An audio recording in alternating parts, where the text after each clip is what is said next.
చాలామంది టీవీ ఛానళ్ళకి వచ్చి మాట్లాడేటువంటి సూడో సెక్యులర్లు, మేధావులు, విదేశాలకు వెళ్ళి వచ్చేటువంటి పైసలకి జీతానికి పనిచేసేటువంటి నటిస్తున్నటువంటి విశ్లేషకులు ఎవరైతే ఉన్నారో వాళ్ళందరూ ఇలా నోర్లు ఎందుకు మూసుకొని ఉన్నారనే చెప్పాలి.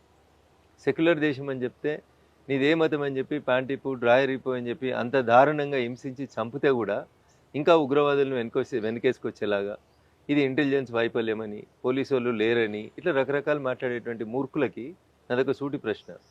ఈ దేశ ప్రధానిగా ఇందిరాగాంధీ గారు తన బిల్డింగ్లో ఉంది, తన బిల్డింగ్లో ఉంది. ప్రధానమంత్రి అధికారిక నివాసంలో ఒక ప్లేస్ నుంచి ఇంకో ప్లేస్కి నడిచిపోతుంది. అరే మూర్ఖులారా, ఆ రోజు ఇంటెలిజెన్స్ ఉంది, పోలీసు వాళ్ళు ఉన్నారు, చుట్టూ వెపన్లు పట్టుకున్న వాళ్ళే ఉన్నారు. దొంగ దెబ్బ కొట్టాలనుకునేటువంటి ఎదవలకి ఇంటికో పోలీసుని ఇంటికో ఇంటెలిజెన్స్ని పెట్టినా నేను చేయడానికి రాను.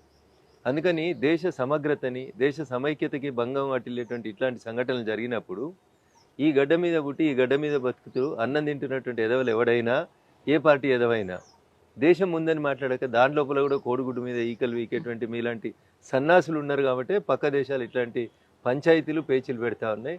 ముందు బార్డర్ సైన్యం ఎవరినైనా చంపాలంటే మీలాగా అవాకులు చెవాకులు వెళ్తున్నటువంటి ఈ కుక్కల్ని చంపాలి. ఈ కుక్కల్ని ముందు కాల్చి చంపితే ఇంటెలిజెన్స్ అంటే ఏంది, భద్రత ఏంది, చెత్తనా కొడుకులారా పుణ్యానికి కూర్చొని టీవీలలో మాట్లాడు కాదురా, 2 రోజులు పోయి బార్డర్ మీద సైన్యం పని చేయండి. అది చేయిస్తే అప్పుడు తెలిసి వస్తుంది ఇట్లా మురిగే కుక్కలన్నింటికి కూడా.